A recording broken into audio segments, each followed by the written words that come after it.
రమణగీతలో చెప్పినట్లు చిజ్జడ గ్రంథి విచ్ఛేదానికి ప్రాణమును అనగా ప్రాణశక్తిని సుషుమ్న నాడిలోనికి ప్రసరింపజేయడం ఎలాగాని రిటైర్డ్ సబ్జడ్జ్ అయిన శ్రీ దేశాయి గారు 3-4 రోజుల క్రితం భగవాన్ని అడిగారంట. రమణగీతలో చెప్పి ఉందట, ఏదది? చిజ్జడ గ్రంథి విచ్ఛేదానికి ప్రాణము అనగా ప్రాణశక్తిని సుషుమ్న నాడిలోనికి ప్రసరింపజేయాలని, అది ఎలాగా అని ఆయన అడుగుతున్నారు. అప్పుడు భగవాన్ ఏమంటున్నారంటే, నేను ఎవరు అన్న విచారణతో యోగి కుండల్ని మేల్కొల్పి దానిని సుషుమ్నలోనికి ప్రసరింపజేయడమే లక్ష్యంగా ఉంచుకుంటాడు. నేనెవరు అన్న విచారణతో, మామూలుగా ఈ కుండలిని అంటాం కదా, అంటే ఒక శక్తి ఒక పాము రూపంలో మన మూలాధారంలో ఎక్కడైతే మనం కూర్చుంటున్నామో అక్కడ ఇలాగా చుట్టుకొని ఉన్నట్టు ఉంటుంది అంటారు. ఎవరైతే సాధన చేస్తూ ఉంటారో అది నెమ్మదిగా పైకి లేచి సహస్రారం అంటే ఎక్కడ మన నడునెత్తి మీద కదా, 7వ చక్రం అక్కడ ఉంటుంది. ఆ మొదటి చక్రం ఏమో మూలాధారంలో ఉంటుంది. అక్కడి నుంచి మన సాధన ఎలా సాగుతూ ఉంటుంది. నిన్ను కూడా మనం 7 చక్రాల గురించి చెప్పుకున్నాం కదా, అక్కడ కూడా చెప్పారు కదా, మన సాధనని బట్టి అది పైకి వెళ్తూ ఉంటుందని చెప్పారు కదా. అలాగా వెళ్ళి అది సహస్రారాన్ని చేరుకుంటుంది అనమాట. ఈ చేరుకునే పద్ధతిని రకరకాల మంది రకరకాల పద్ధతుల్లో చేస్తూ ఉంటారు. ఇక్కడ స్వామి ఏం చెప్తున్నారు, నేను ఎవరు అనే విచారణ చేస్తూ ఉండాలంటున్నారు. మనం ఆత్మ విచారణ చేయడం అంటాం కదా. సో అలా చేస్తూ ఉంటే అప్పుడేమవుద్దట, యోగి కుండల్ని మేల్కొల్పి దానిని సుషుమ్నలోనికి ప్రసరింపచేయడమే లక్ష్యంగా ఉంచుకుంటాడు. జ్ఞాని దీనినే లక్ష్యంగా ఎంచకపోవచ్చును. అయినా యోగి జ్ఞాని ఇద్దరూ కూడా ప్రాణశక్తిని సుషుమ్నలో చేర్చడము, అందువలన చిజ్జడ గ్రంథిని భేదించడము అన్నదాన్నే ఫలితంగా పొందుతారంట. ఇక్కడ 2 రకాల మనుషులు చెప్తున్నారు. ఒకళ్ళు ఎవరు? జ్ఞాని, ఒకళ్ళు యోగి అన్నమాట. యోగి ఏం చేస్తారంట, ఈ కుండల్ని మేల్కొల్పాలి, సుషుమ్నలోకి ప్రసరింపచేయాలి అనేది ఆయన లక్ష్యం అవుతుంది. కానీ జ్ఞానికి ఇలాగా ఏమీ లక్ష్యం ఉండదు. అంటే ఈ కుండలిని మేల్కొల్పాలి సుషుమ్న దగ్గరికి అనేది ఆయన లక్ష్యం, అది ఉండకదంట. కానీ ఇద్దరూ చేసేది ఏంటంటున్నారు, మన ప్రాణశక్తి ఏది ఉంటుందో అది సుషుమ్నలోనికి చేర్చడం మాత్రం ఇద్దరికి ఉన్న ఒక లక్ష్యం అంట. అందుకని చిజ్జడ గ్రంథిని ఛేదించడం అనే దాన్నే వాళ్ళు ఫలితంగా పొందుతారంటున్నారు. ఆత్మ లేక శక్తికి మరొక పేరే కుండలిని. మనం ఏదైతే ఆత్మ అంటున్నామో, ఏదైతే మనలో ఉన్న చైతన్య రూపంలో ఉన్న శక్తి అంటున్నామో దానికి వేరే పేరే ఏమంటున్నారు, కుండలిని అంటున్నారు. మనం దేహానికి మాత్రమే పరిమితమైనామని భావించడం వలన కుండలిని దేహం లోపల ఉన్నట్లు అనుకుంటాం. మామూలుగా మనం ఏమనుకుంటాం, శరీరమే నేను అంటాం కదా. చాలా కాలం నుంచో మనం వింటున్నా సరే, శరీరం మనం కాదని వింటున్నా మనం అనుభవపూర్వకంగా అనుకునేది ఏంటి, శరీరమే నేను అని చెప్పి. సో ఇలా మనం శరీరమే నేను అనే ఆ పరిమితిలోనే ఉన్నాం. అంతేకి అది దాటిపోయి మనం వెళ్ళడం లేదు. శరీరం కాదు అనే స్థితికి ఇంకా మనం అనుభవపూర్వకంగా వెళ్ళడం లేదు. సో అలా ఎప్పటి వరకు శరీరమే నేను అనుకుంటున్నామో అప్పటి వరకు ఏమంటామంట, కుండలిని దేహం లోపల ఉందని అనుకుంటామంట. ఈ కుండలిని అనేది ఏదో ఒకటి మన లోపల ఉందనుకుంటామంట. కానీ అది ఆత్మ లేకపోతే ఆత్మశక్తి కన్నా వేరు కావు కనుక అది నిజంగా దేహం వెలుపల లోపల కూడా ఉంది. ఇందాక చెప్పినట్టు ఇప్పుడు కుండలిని అంటే సహజంగా కొన్ని వాటిల్లో ఏం చెప్తారు, ఒక పాము రూపంలో మన లోపల మూలాధారంలో ఉందని చెప్పాను కదా, అలా ఒకళ్ళు చెప్తారు. సో స్వామి ఏమంటున్నారు, అలాగే ఎవరైతే శరీరమే నేను అనే పరిమితిలో ఉంటారో వాళ్ళు ఆ రకంగా ఊహిస్తారంట. కానీ స్వామి ఏం చెప్తున్నారు, ఇక్కడ కుండలిని అనేది ఆత్మ అంటున్నారు. ఆత్మ అంటే మనం ఏం చెప్పుకుంటున్నాము, జీవాత్మక మనలో ఉంది, ఆ పరమాత్మగా మొత్తము సృష్టి అంతా ఉంది. కాబట్టి మన లోపల బయట కూడా ఆత్మ ఉంది. కాబట్టి కుండలిని కూడా మన లోపల బయట కూడా ఉందట. సో ఒక్కొక్కరి సిద్ధాంతం ఒక్కొక్కలా ఉంటుంది. ఒక్కొక్కళ్ళు కుండలిని గురించి చెప్పే అవగాహన ఒక్కొక్కలా ఉంటుంది అనమాట. సో ఇక్కడ రమణ స్వామి ఏం చెప్తున్నారంటే, ఆత్మ అనేది లోపల బయట ఉన్నట్టే కుండలిని కూడా లోపల బయట ఉంది అని చెప్తున్నారు. అప్పుడు దేశాయి అడిగారంట, కుండలిని శక్తిని సుషుమ్నలో చేర్చడానికి నాడులను ఏ విధంగా మదించాలి? ఇక్కడ ఆ కుండలిని శక్తి నుంచి సుషుమ్న అని చెప్పాం కదా, నెత్తి భాగం వరకు వెళ్తుంది అది. సో ఆ తల భాగం వరకు వెళ్ళాలి అంటే నాడుల్ని ఎలాగా మదించాలి అని అడుగుతున్నారు. అప్పుడు భగవాన్ అన్నారంట, దీన్ని పొందడానికి యోగి ప్రాణాయామము, ముద్రలు మొదలైన మార్గాల వలన ప్రాణాన్ని నియమిస్తాడు. జ్ఞానికి మాత్రం విచారణ ఒక్కటే మార్గము. ఇప్పుడు చెప్పినట్టు ఇక్కడ యోగి మార్గం వేరుంది, జ్ఞాని మార్గం వేరుంది. యోగి ఏం చేస్తాడు, ఈ ప్రాణాయామము ఆ ముద్రలు కొన్ని ఉంటాయన్నమాట. ఇలాగా ఒకదానికో ఒక ముద్ర అని వాళ్ళు ముద్ర వేస్తూ ఉంటారు. అలాగే ఈ సుషుమ్న వరకు చేరాలంటే కూడా ఒక ముద్ర పెట్టుకొని వాళ్ళ ప్రాణాయామం అన్నీ చేస్తూ ఉంటారు కదా. సో అలా ఏం చేస్తారంటే యోగి అనేవాడు చేస్తాడంట. ఆ మార్గాల ద్వారా ఆ ప్రాణాన్ని అతను నియమిస్తాడంట. కానీ ఒక జ్ఞానం దగ్గరికి వచ్చాడంటే అతను ఇవన్నీ చేయడు, వేరే వేరే ముద్రలు వేయడం, ప్రాణాయామం చేయడం అవన్నీ చేయడు. జ్ఞానం ఏం చేస్తాడంట, కేవలం విచారణ చేస్తాడు. ఆత్మ విచారణ ఒక్కటే జ్ఞానికి ఉన్న మార్గం అనమాట. అతను కేవలం విచారణ మాత్రమే చేస్తూ ఉంటాడు, వేరే వేరే ఏమి చేయడు అనమాట. సో ఈ విచారణ మార్గం వలన మనస్సు ఆత్మలో లయమైనప్పుడు కుండల్ని తనంత తానే లేస్తుంది అంటున్నారు. ఇలాగా ఎప్పుడైతే ఆత్మవిచారణ మనం చేసుకుంటూ వెళ్తామో, ఎప్పటి వరకు మనం అందులో లోపలికి లయమవుతూ ఉంటామో అప్పుడు ఏమవుద్దట, నెమ్మదిగా అది జాగృతి అవ్వగానే ఈ మనస్సు అనేది ఆత్మలో లయమైపోయినప్పుడు కుండలిని తనంతట తానే లెగుస్తుందంట. మనసు ఆత్మలో లయం అవ్వాలి. ఎప్పుడు అవుతుంది అలాగా? మనస్సు అంటే ఆలోచన పుంజం కదా. ఆ మనస్సు అనేది ఎప్పుడు లయం అవుతుందని చెప్తున్నారు, ఎప్పుడు వరకు మనం ఆలోచన రహిత స్థితికి రామో అప్పటి వరకు మనసు ఉంటుంది. అయితే ఎప్పుడైతే మనకి ఆలోచన రహిత స్థితి వచ్చిందో అప్పుడు మనం ఏం చేస్తామంట, ఆలోచన రహిత స్థితి అంటే ఆలోచన లేకపోవడం, లేకపోతే ఆ మనసు అనేది మన ఆత్మలోకి లయమైపోవడం. ఎప్పుడైతే ఈ ఆత్మలోకి లయమైపోతూ ఉందో అప్పుడు ఈ కుండలిని జాగృత అవుతుందట. ఈ ఒక జ్ఞానికి కుండలిని జాగృతి ఏమో ఆత్మ విచారణ వలన ద్వారా ఎప్పుడైతే మనసుని ఆత్మలో లయం చేసుకుంటాడో అప్పుడు జాగృత అవుతుంది. అదే ఒక యోగికి తీసుకుంటే ఆయన వేరే రకంగా, అంటే ఏదో ప్రాణాయామం చేస్తూనో లేకపోతే ఇందాక ఏవో చెప్పారు ముద్రలు వేస్తూనో అలా రకరకాలుగా ఆయన ఆ కుండలిని జాగృతి చేస్తారు. మొత్తానికి ఇద్దరిలో కుండలిని జాగృతి అవుతుంది, వేరే వేరే మార్గాల్లో జరుగుతుందన్నమాట. ఆ మరునాడు ఒకతను గాయత్రి మంత్రంలోని ధీమహి అన్న పదాలకి భావం ఏంటి అని భగవాన్ అడిగారంట. గాయత్రి మంత్రంలో ధీమహి అని వస్తుంది కదా. అప్పుడు భగవాన్ అన్నారంట, ఆ పదములకు అర్థము మేము ధ్యానించదము అని, ఆత్మలో ఆహాన్ని నిలపడము అన్నది సరైన భావము అని. మామూలుగా అందులో మనం ఏ పదానికి ఆ పదం అర్థం చెప్పుకుంటూ పోతే ఏమవుతుంది, ధీమహి అంటే అమ్మ నిన్ను ధ్యానిస్తున్నాము అని వస్తుంది. కానీ ఇక్కడ స్వామి ఏమంటున్నారు, నిజంగా అర్థం మనకి సరి అయిన అర్థం కావాలంటే ఏమంటున్నారు, ఆత్మలో అహాన్ని నిలపడం అంటున్నారు. ఇందాక చెప్పినట్టు ఆత్మలో మనసు అంటే నేను అనే అహము అవన్నీ మనము అందులో లయం చేయడం అనమాట. అలా లయం చేయడాన్ని ఇక్కడ ధీమహి అంటారు అనేది సరి అయిన భావం అని స్వామి చెప్తున్నారు. ఇంకొకరు అడిగారంట, తత్ అన్న ఆత్మ అన్న ఏమో ఎంత మాత్రము గ్రహించలేకపోతున్నాం. ఇలా అయితే నేను అహాన్ని ఆత్మలో ఏ విధంగా నిలపగలుగుతాను? ఇప్పుడెప్పుడు తత్ అని చెప్తూ ఉంటారు. తత్ అంటే అది అని చెప్తారు. మనకి ఎవరి గురించి భగవంతుడి గురించి చెప్పినా వాళ్ళు తత్ అనే వాడు ఉపయోగిస్తారు. అది అంటే అమ్మవారనే కాదు, భగవంతుడి గురించి సంబంధించిన దాంట్లో తత్వాన్ని ఎందుకంటారంటే ఆ వస్తువుతో కంపేర్ చేయడానికి ఇంకోటి ఉండదు, ఉన్నది అది ఒకటే. భగవంతుడు అనే వాళ్ళు ఆయన ఒక్కరే ఉన్నారు, ఆయన ముందు నుంచి ఉన్నారు, ఇప్పుడు ఉన్న తర్వాత ఉన్నారు. ఆయనతో కంపేర్ ఎలా వస్తుంది? ఇప్పుడు ఒక సమయంలోనే ఒకలాంటి వాటివి అయితే మనం కంపేర్ చేయొచ్చు. మనుషులందరూ ఒకలాంటి వాళ్ళు కాబట్టి ఒక మనిషికి కంపేర్ చేయడం కుదురుతుంది. భగవంతుడు ఇంకొకరు లేడే, ఉన్న అతను ఒక్క ఆయనే. సో ఆయనతో కంపేర్ చేయడానికి ఇంకేమి, మనం పోల్చడానికి ఏమి ఉండదు కాబట్టి ఏమంటారు, తత్ అనేది ఉపయోగిస్తారు, అది అంటారు. అంతకన్నా ఇంకా అలా కాదు ఇలా కాదు అనడం తప్పితే ఇలా ఉంటారు అని చెప్పడానికి పోల్చదగిన వాడు ఇంకొకడు ఉండదు కాబట్టి ఆయన్ని తత్ అంటారు.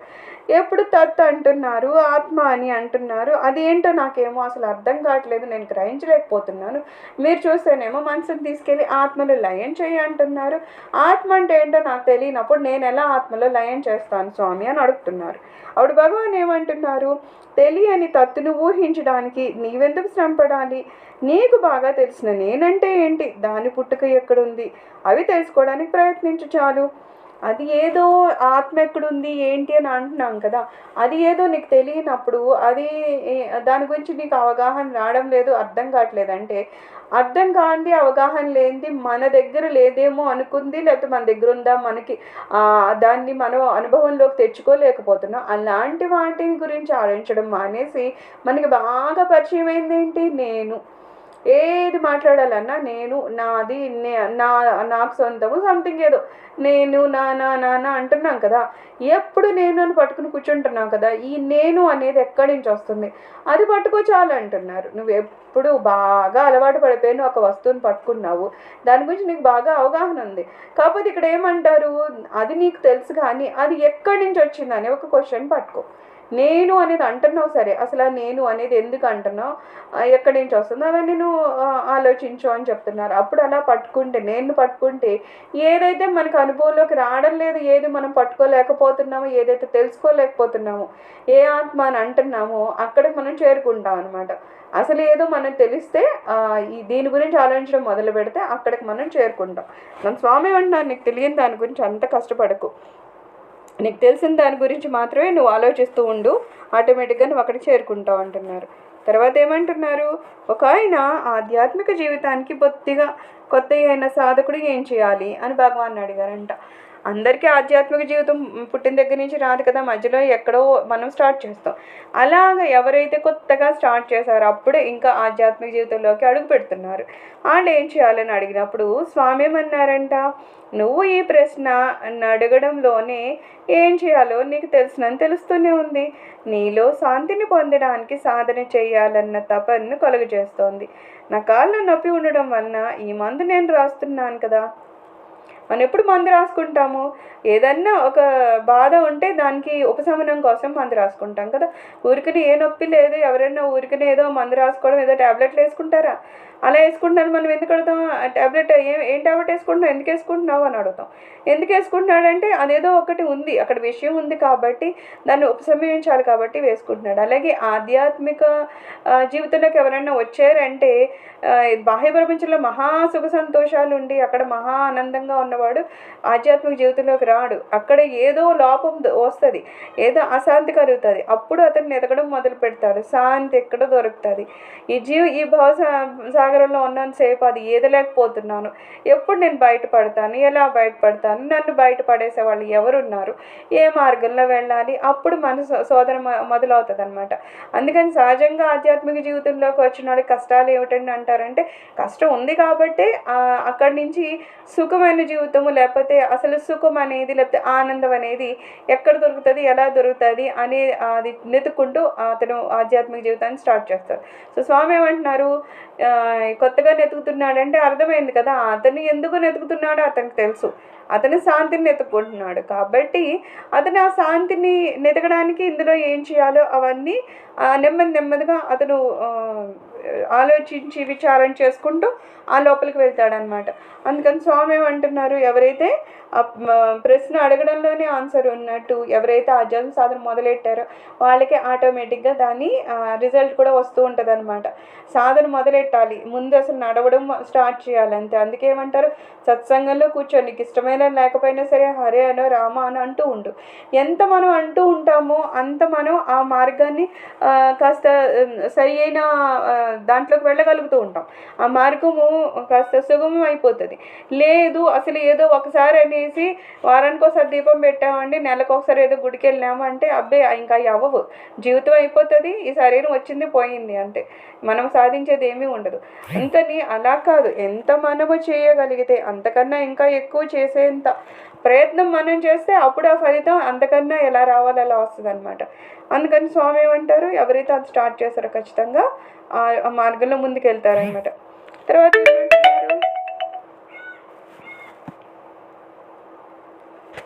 తర్వాత ఏమంటున్నారు, శాంతిని పొందడానికి అనుసరించాల్సిన పద్ధతులు ఏంటి అని అడుగుతున్నారు ఒక శిష్యుడు. భగవాన్ అంటున్నారు, ఒక గమ్యము, దాన్ని చేరటానికి ఒక దారి ఉన్నాయనుకోవడమే తప్పు. ఏ లక్ష్యం అయినా శాంతిగానే మనం ఎప్పుడు ఉన్నాము, మనము మా శాంతి కాము అన్న భావాన్ని తొలగించుకోవడమే ఇప్పుడు కావాల్సింది. అయితే ఇక్కడ ఏమంటున్నారు, స్వామి శాంతిని పొందాలంటే ఏం చేయాలంటున్నారు. అప్పుడు ఇక్కడ భగవాన్ ఏమంటున్నారు, నువ్వు శాంతిని పొందడము అంటే ఎక్కడో ఉన్నది ఏదో నువ్వు తెచ్చుకోవడం. నిజంగా చెప్పాలంటే మనం శాంతి స్వరూపులం. సహజంగానే మనలో శాంతి ఆనందం అనేది ఉన్నాయి.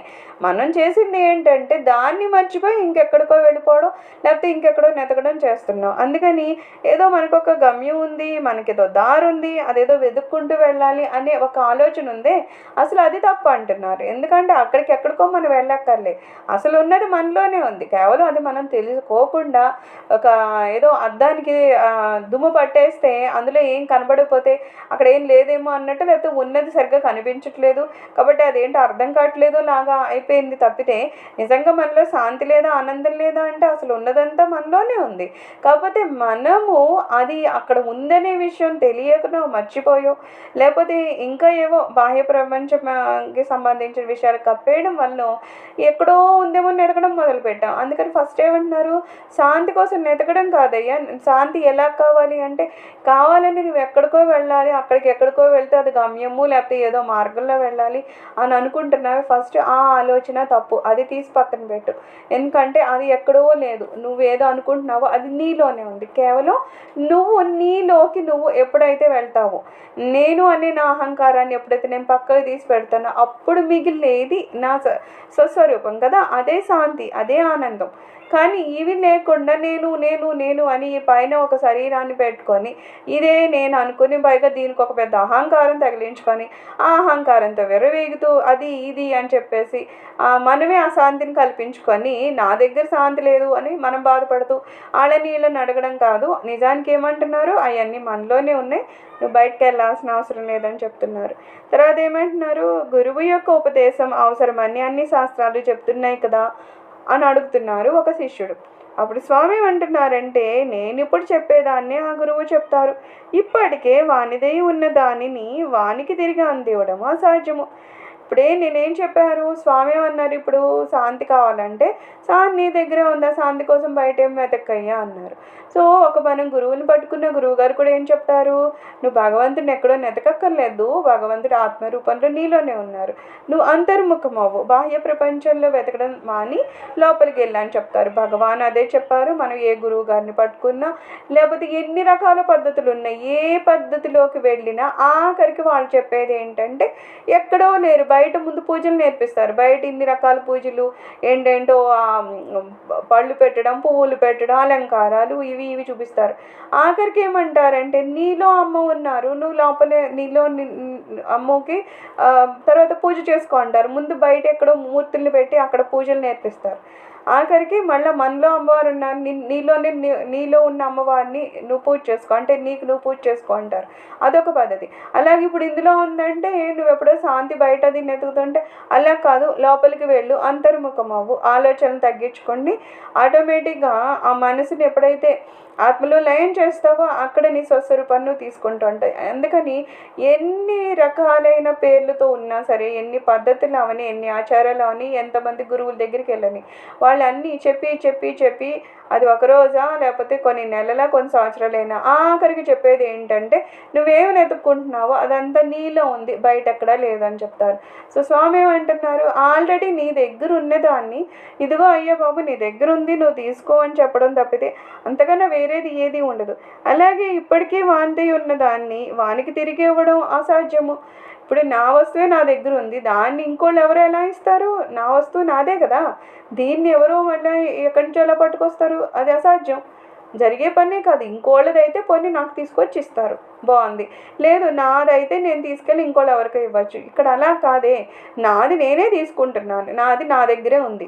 అలాంటప్పుడు ఇంకోళ్ళు ఎవరో తెచ్చి ఇవ్వడం అనేది ఎంత అసాధ్యమో, అలాగా ఏదో రూపంలో గురువులు అనేది మనకి అక్కడ ఉంది అని చెప్పడం తప్పితే, ఎలా అయితే భగవాన్ ఇప్పుడు చెప్తున్నారు అక్కడ ఉందని అలా చెప్పడం తప్పితే, ప్రయత్నపూర్వకంగా అయితే మనమే తెలుసుకోవాలి తప్పితే వాళ్ళు అవన్నీ మనకి అనుభవపూర్వకంగా ఇవ్వరని చెప్పారు కదా చాలాసార్లు. అలాగే స్వామి అంటున్నారు ఆల్రెడీ నీ దగ్గర ఉంది అది, సో నువ్వు దాన్ని తీసుకోవాలి తప్పితే వేరే వాళ్ళు ఎవరో తీసుకొచ్చి ఇస్తారా అనేది అక్కడ అసాధ్యం అని చెప్తున్నారు. ఒకవేళ అలాంటిది ఏమైనా జరిగినా సరే అది ఎలా వచ్చిందో అలాగే పోతుంది. ఒకవేళ వేరే వాళ్ళే ఇచ్చారు అనుకుందాం, మనకు కూడా అవుతుంది కదా, బాహ్య ప్రపంచంలో ఏదో కొంత మనుషులు ఎవరైనా బాగా మనతో ఉన్నారు, మంచిగా ఉన్నారు, వాళ్ళతో కాసేపు ఉంటే మనకి ఆనందంగా ఉంది, ఏదో మాట్లాడుతూ అంతా. కానీ అది ఎంతసేపు, ఎంతకాలం ఉంటుంది? ఒక ఫ్రెండ్స్ అని ఇంకోలా అని అందరూ ఎంతకాలం ఉండరు, కొంతకాలం ఉంటారు, ఆ తర్వాత ఎవరి పనులు వాళ్ళకి వెళ్ళిపోతారు. అంటే ఎలా వచ్చారో అలా వెళ్ళిపోతారు. మనతో పుట్టి మనతోనే మరణించే వరకు ఉండేవాళ్ళు ఎవరిని ఉన్నారా? ఎవ్వరూ లేరు. అందుకని ఏదన్నా నాతో పాటు ఉంటుంది అంటే నా ఆత్మ నాకు చెందింది తప్పితే ఇంకా ఎవరెవరు ఉంటారు అంటే ఏమైనా ఎలా వచ్చారు ఎలా వెళ్ళిపోతారట. ఏ ఏ సంబంధాలతో మనతో ఉంటున్నారో వాళ్ళ ఆయా సంబంధాలు కొంతకాలం ఉండి ఆ తర్వాత వెళ్ళిపోతారు. సో ఎలా వస్తే అలా వెళ్ళిపోతాయి తప్పితే మన దగ్గర మాత్రం శాశ్వతంగా ఉండేవంటే మనకేం ఉండవు. ఏది వస్తుందో అది పోయి తీరుతుంది, ఏది ఎప్పుడు ఉందో అది ఎప్పుడు మిగిలే ఉంటుంది. వచ్చింది కాబట్టి పోతుంది, ఏదైనా వచ్చింది కాబట్టి పోతుంది. అదే ఇప్పుడు మన దగ్గరే ఉందంటే అది ఇంకెప్పటికీ పోయే ప్రసక్తే లేదు. నాతో ఇప్పుడు నాలో ఆత్మ ఉందంటే నేను పుట్టక ముందు నుంచి ఆత్మ ఉంది, ఆ తర్వాత శరీరం నా నుంచి దూరం అయిపోయినా సరే ఆత్మ అనేది నాతో ఉంటుంది. కాబట్టి ఇది కొత్తగా అది వెళ్ళేది లేదు, వచ్చింది లేదు, పోయేది లేదు, దానికి ఇంకేమీ లేదు, అది నాతోనే ఉంటుంది. సో ఇది ఎప్పుడు మనతోనే ఉంటుంది. నీకు ఇప్పుడే లేని దాన్ని దేనిని నీ గురువు నీకు కొత్తగా ఇయ్యలేడు. గురువులు పట్టుకుంటే ఇందాక అడిగినట్టు వాళ్ళ ఉపదేశం అవసరం కదా అంటే కరెక్టే, కానీ ఎంతవరకు నీ దగ్గర ఏముందో నీకు చెప్తారు తప్పితే ఆయన ఏదో కొత్తగా వేరే తీసుకొచ్చి ఇచ్చేస్తారా అంటే అలా ఏం ఉండదు. ఆల్రెడీ నీ దగ్గర ఉంది తప్పితే ఆయన నీ దగ్గర ఉన్న దాన్ని అది కాదులేవయ్యా నేను ఇంకోటి కొత్తగా ఇస్తాను, దానివల్ల నీ జీవితం ఏదో ఇంకా బెటర్గా ఉంటుంది, లేకపోతే నీ జీవిత లక్ష్యాన్ని నువ్వు పొందుతావు అని అంటే అదేం కాదంటున్నారు. ఆయన కేవలం మనకి ఏది మన దగ్గర ఉంది, లేకపోతే మన దగ్గర ఉన్నదాన్ని మనం ఎలా పొందాలి అనేది చెప్పడం వరకునే ఆయన చేస్తారనమాట. మనం ఎప్పుడు ఆత్మస్వరూపమే అయితే మనం దాన్ని యథార్థాన్ని గుర్తించడం లేదు. కొత్తగా ఆత్మ ఏదో ఎక్కడి నుంచో వచ్చింది, లేకపోతే గురువుగారు వచ్చాక ఎక్కడి నుంచో తెచ్చిపెట్టారా అంటే అదేం లేదు కదా. స్వామివారు వచ్చిన్నారు, కానీ ఏమని చెప్తారు? ఏ ఆత్మ గురించి మనకు అనుభవం లేదో, ఏ ఆత్మ గురించి మనకి ఎటువంటి ఆలోచన కానీ కనీసం అవగాహన కానీ ఏమీ లేదో అది ఆయన వచ్చి చెప్తారనమాట. నువ్వు అనుకుంటున్నావు కానీ నువ్వు అనుకునే ఆ శాంతి అవని భగవంతుడు అంటాం, ఇంకోటి అంటాం, ఏమైనా మనం బయట నెతుకుతాం. ఆ బయట కాదమ్మా నెతికేది నీలోనే ఉంది అని చెప్పేసి ఆ గురువుగారు వచ్చి చెప్తున్నారు తప్పితే కొత్తగా మళ్ళీ మనకి ఏమీ రాదని చెప్తున్నారు. అయితే మనమే ఆత్మస్వరూపం అనే ఆ నిజాన్ని మనగా మనం గుర్తిస్తామా అంటే గుర్తించలేం. ఎప్పటి వరకు ఒక గురువులు రారో మన జీవితంలోకి అప్పటి వరకు మనగా మనమైతే అది గుర్తించలేం. మనలో ఆత్మ ఉంటే ఉండొచ్చు, కానీ మనకే అది తెలియదు అనమాట. సో తెలియని ఒక విషయాన్ని ఆయన వచ్చి గుర్తు చేస్తారు, కేవలం గుర్తు చేస్తారు అంతే తప్పితే అంతకన్నా మనకి మళ్ళీ ఏదో ఆత్మను తీసుకురావడము, ఆత్మ ఉందనే అనుభవాన్ని ఆయన వల్ల మనకి కలగడము అవన్నీ జరగవు. కేవలం మర్చిపోయిన ఒక విషయాన్ని ఆయన గుర్తు చేస్తారట. అలాగే ధ్యానంలో తన అనుభవాలను గురించి ఆశ్రమ కాంపౌండరు భగవాన్ని కొన్ని ప్రశ్నలు అడిగారంట. అందుకు భగవాను ఆత్మ ఒక్కటే ఎప్పుడు ఉన్న సత్యము. ధ్యానంలో తనకి కొన్ని అనుభవాలు వస్తూ ఉంటాయి కదా, ఆ ధ్యానంలో కూర్చున్నకి రకరకాల అనుభవాలు ఉంటాయి. అది ఒకదానికి కంపారిజన్ కూడా ఉండదు అంటారు. ఒకళ్ళకి వచ్చినట్టు వేరే వాడికి రావాలని అట్లా ఏం ఉండదు, రకరకాలుగా ఉంటాయి అనమాట, ఎవరి అనుభవాలు వాళ్ళే అనమాట. అందుకని ఏం చెప్తారంటే ఇలాగ వచ్చినప్పుడు ఈ క్వశ్చన్ ఈయన అడిగారంట. అప్పుడు భగవాన్ ఏం చెప్పారంట, ఆత్మ ఒక్కటే ఎప్పుడు ఉన్న సత్యము. నిజంగా అనేది ఒక సత్యం అనేది ఉందంటే అది కేవలం ఆత్మ ఒక్కటే. ఇతర విషయాలన్నీ ఆత్మకాంతి చేతనే గ్రహించబడుతూ ఉంటాయి. దీన్ని మర్చి మనం ఎప్పుడు దృశ్యాల మీదనే దృష్టి ఉంచుతాము. అయితే అక్కడ రకరకాలు ఏవో కనబడుతూ ఉంటాయంట. ఆ ధ్యానంలో వెళ్ళినప్పుడు కొంత మధ్యలో డిస్టర్బెన్స్ వస్తూ ఉంటాయి, ఇలాగా వేరేవేవో కనిపించగానే కొంతమంది ఏంటంటే ఈ కనిపించిన వాటి మీద దృష్టి పెట్టేస్తారు. అసలు ఏ ఆత్మ కావాలో అక్కడికి వెళ్ళకుండా ఏదైనా అంతే, ఆధ్యాత్మిక సాధనలో కూడా మనకి అడ్డంకులు అందుకే వస్తూ ఉంటాయి. ఎప్పుడు చెడు పనులకి ఏమో తెలియదు కానీ మంచి పనులకి మాత్రం అడ్డంకులు చాలా ఎక్కువ ఉంటాయి. ఇది చేయకుండా ఉండాలంటే ఎన్ని ఉండాలో అన్ని కష్టాలు మనకు వస్తూ ఉంటాయి. ఇలాగా దీనివల్ల కుదరదు అనేవి చాలా జరుగుతూ ఉంటాయి అన్నమాట.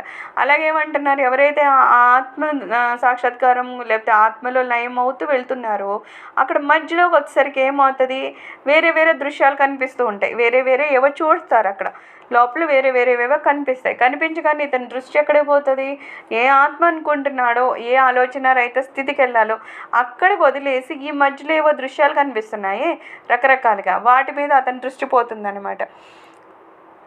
అయితే ఎప్పుడు దృశ్యాల మీదనే దృష్టి ఉంచుతాము. గదిలో దీపము, రంగస్థలంలో దీపము, మనుషున్న లేకున్నా, నటులు నటిస్తున్న లేకున్నా వెలుగుతూనే ఉంటాయి. అందుకని ఏమంటున్నారు, ఒక రంగస్థలం ఉంది అనుకుందాం, ఒక డ్రామా అది ఉంది, స్టేజ్ ఉంది, ఆ స్టేజ్ మీద లైట్ వేసి ఉంచారు. అయితే అక్కడ యాక్టర్స్ వస్తారు, కొంతసేపు వాళ్ళు ఏదో డ్రామా చేస్తారు, వెళ్ళిపోతారు. వాళ్ళు ఉన్నారా అప్పుడు లైట్ వెలుగుతాను, లేదా లైట్ వెలుగును, దాంతో సంబంధం లేదు. అక్కడ లైట్ అయితే వెలుగుతూనే ఉంది. ఆ లైట్కి ఇక్కడ మనుషులు, ఇక్కడ యాక్టర్స్ ఉన్నారా లేదా అనేదానికి సంబంధం లేనట్టు మనలో ఆత్మ అనేది, ఆ కాంతి అనేది అక్కడ ఉంటూనే ఉంటుందట. ఆ ఆత్మకాంతి వల్లనే ఇవన్నీ కొన్ని దృశ్యాలు ఏర్పడుతూ ఉంటాయంట, అవి లేకపోతే కనిపిస్తున్నాయి అక్కడ. అందుకని ఏమవుతాయి, అప్పుడు ఏం చేయాలి, మన కాన్సన్ట్రేషన్ కేవలం ఆత్మ కాబట్టి ఇవన్నీ ఏమైనా కనపడినా వినపడినా వాటిని అన్నింటి పక్కన పెట్టేసి, లేదు ఆత్మ మీదనే ధ్యాస పెట్టాలి అనుకునేవాడు ఒక జ్ఞాని చేసే పని. కొంచెం అటు ఇటులో ఉండేవాళ్ళు ఏం చేస్తారు, అవన్నీ పక్కకు తోసేసి, స్వామి నాకేదో వినబడిపోతున్నాయి, నాకేవో కనబడిపోతున్నాయి, అక్కడ ఏదో జరిగిపోతుందని చెప్తాం అనమాట. అప్పుడు ఏమవుతుంది, మన కాన్సన్ట్రేషన్ ఎక్కడికి వెళ్ళాలో దాని మీద వదిలేసి పక్క త్రోవ పట్టుకుని వెళ్ళిపోతున్నాం అనమాట. సో ఇలాగ నట్లున్నా లేకపోయినా అది ఎలాగ వెలుగుతూ ఉంటుందట. అలాగే గదిని, వ్యక్తులను, నటనను మనం చూడడానికి ఉపయోగపడేది ఆ దీపమే. మనము దీపం ప్రకాశింపచేసిన విషయాలపై, దృశ్యాలపై దృష్టి ఉంచి ఆ దీపాన్ని ఏమాత్రము లక్ష్య పెట్టము. అయితే అసలు అంటే అక్కడ లైట్ ఉంది కాబట్టే ఒక యాక్టర్ అక్కడ నటిస్తున్నాడో ఇంకోటి మనకు కనబడుతుంది. ఒక నిమిషం ఇమాజిన్ చేద్దాం, కరెంటు పోయింది, అసలు లైట్లు లేవని చెప్పారు. ఆ తర్వాత అక్కడ ఎవరు ఏం యాక్ట్ చేస్తే మనకేం కనబడుతుంది, కాసేపు చూస్తాము, వాళ్ళు లైట్ లేయట్లేదు, అక్కడ డ్రామా వెళ్తుంది కానీ మనకేం కనిపించట్లేదు, ఏం చేస్తాం, బయటికి పోతాం, ఏమంటే మాకేం కనిపించట్లేదు. అంటే అక్కడ బేసిక్గా మనకి ఏం కావాలి, యాక్టర్స్ ఉంటే సరిపోరు, ఆ పైన లైట్ కూడా ఉండాలి, ఆ వెలుగు ఉంటేనే అక్కడ ఏం జరుగుతుందో మనకు కనబడుతుంది. అలాగా ఇక్కడ యాక్చువల్గా మనకి ఏవేవో కనబడుతున్నాయి, వినపడుతున్నాయి, ఓకే, కానీ అసలు కాన్సన్ట్రేషన్ ఏంటి, అసలు దేనివల్ల జరుగుతుంది, ఆ లైట్ వలన అనేది, అంటే మనలో ఉన్న ఆత్మకాంతి వలన ఈ దృశ్యాలై కనబడడం ఇవన్నీ జరుగుతున్నాయి. ఆ విషయము మనము లక్ష్య పెట్టమంటున్నారు. ఆ విషయం మర్చిపోతాం అనమాట. అసలు ఆత్మని కదా నేను పట్టుకోవాలి అనేది మర్చిపోయి ఇవేవో కనబడుతున్నాయి అనే దాని మీద మన ధ్యాసకి వెళ్ళిపోతూ ఉంటామంట. అయితే విషయాలు కనిపించే జాగ్రత్త స్వప్న అవస్థలు ఎందులో ఏ విషయాలు కనిపించని సుషుప్త అవస్థ ఎందు కూడా ఎల్లప్పుడూ చైతన్య కాంతి లేదా ఆత్మశక్తి గదిలోని దీపం వలె శాశ్వతంగా ప్రకాశిస్తూ ఉంటుంది. ఇప్పుడు జాగ్రత్త అవస్థలో ఉంటాం అంటే మనకి అంత మెలకుగా ఉంది, మెలకుగా ఉన్న కానీ ఖచ్చితంగా మనం అన్నీ చూస్తాం, వింటాం, అన్నీ జరుగుతున్నాయి, ఇదంతా మనకు తెలుస్తుంది. అలాగే స్వప్నావస్థకి వెళ్తాం, కళలో కూడా ఏదో కాసింత కనబడతాయి, వినబడతాయి, అన్నీ జరుగుతున్నాయి. మరి సుషుప్తావస్థలో అంటే గాఢ నిద్రలోకి, మరి అక్కడ ఏం జరగట్లేదు అంటే అక్కడ జరుగుతాయి అంట, కానీ అది మనకి తెలియని ఇంకా నిద్రలోకి వెళ్ళిపోయాం కాబట్టి అక్కడ జరుగుతుందనే విషయం మనం తెలుసుకోలేకపోతున్నాం. అందుకని ఏమంటున్నారు, అన్ని అవస్థలు అన్నీ జరుగుతూ ఉంటాయి, అక్కడ అలా జరుగుతుందనే విషయము ఆత్మశక్తి వలన, మనకనే ఒక ఆత్మ ఉంది కదా, దానివల్లనే ఈ 3 రకాల దశల్లోనూ అన్నీ అయితే జరుగుతున్నాయి, కానీ జరుగుతున్నాయని తెలుసుకునే స్థితి మనలో లేకుండా ఉందన్నమాట. కానీ ఇవన్నీ నీకు తెలిసినా తెలియకపోయినా, ఇప్పుడు జాగ్రత్త అవస్థలు ఇవన్నీ చూస్తున్నావు, కళల్లో కాసింత చూస్తున్నావు, సుషుప్తిలో అసలు ఏమీ చూడడం లేదు, నువ్వు ఏం చూసినా చూడకపోయినా, విన్నా వినకపోయినా ఇవన్నీ జరుగుతున్నాయి అని ఎవరికి తెలుసు అంటే మనలో ఉన్న ఆత్మశక్తి అనమాట. ఎలా అయితే దీపము ఇక్కడ ఉన్న ఈ నటీనటులతో సంబంధం లేకుండా దానికి అది ఎప్పుడు వెలుగుతూ ఉంటుందో, అలాగే మనలో ఏదైనా తెలిసినా తెలియకపోయినా సరే, దాని ప్రభావం మన మీద ఉన్నా లేకపోయినా సరే, మనలో మాత్రం ఆ ఆత్మ కాంతి అనేది మాత్రం ఖచ్చితంగా మనలో ఉందట. సో మనము మన దృశ్యాలపై అంటే విషయాలపై కాకుండా ఆ విషయాన్ని వెలిగించే కాంతిపై త్రిప్పడమే మనం చేయాలి. సో ఈ చైతన్య కాంతి లేకపోతే ఆత్మకాంతి అంటున్నాం కదా, ఇవన్నీ మనకు తెలుస్తున్నాయంటే అది లోపల ఉంది, చైతన్యం ఉంది కాబట్టి కంటున్నాం, వింటున్నాం, అన్నీ తెలుస్తున్నాయి. కానీ స్వామి ఏమంటారు, నువ్వు ఏం చూస్తున్నావు, ఏం వింటున్నావు, వీటి మీద కాదు ధ్యాస పెట్టాల్సింది, దేని వలన చూస్తున్నావు, దేని వలన వినగలుగుతున్నావు, దేని వలన నువ్వు చైతన్యంతో ఉన్నావు, దాని మీద నువ్వు దృష్టి పెట్టు అంటున్నారు అనమాట. కాంతి వల్లనే ఏం కనిపిస్తున్నాయి అనేది కాదు, కాంతి అసలు ఎక్కడి నుంచి వస్తుంది, అలాగే ఇప్పుడు నేను దేని గురించి వింటున్నాను, దేని వల్ల నేను మాట్లాడుతున్నాను, కంటున్నాను, ఇవన్నీ పక్కన ఏం కంటున్నాను అనేది పక్కన పెట్టేసి దేని వలన, దేని నుంచి అంటూ ఉంటే ప్రతి దానికి అది మూలానికి వెళ్తాం అనమాట. ఎక్కడి నుంచి వెళ్తున్నవన్నీ ఆత్మకాంతి వల్లనే మనం ఇవన్నీ చూస్తున్నాం అనమాట. సో అలాగా మనం వెళ్ళి మన మూలాన్ని పట్టుకోమని చెప్తున్నారు. సర్వం శ్రీ గురుచరణారవిందార్పణమస్తు. తర్వాత చదవండి అమ్మా.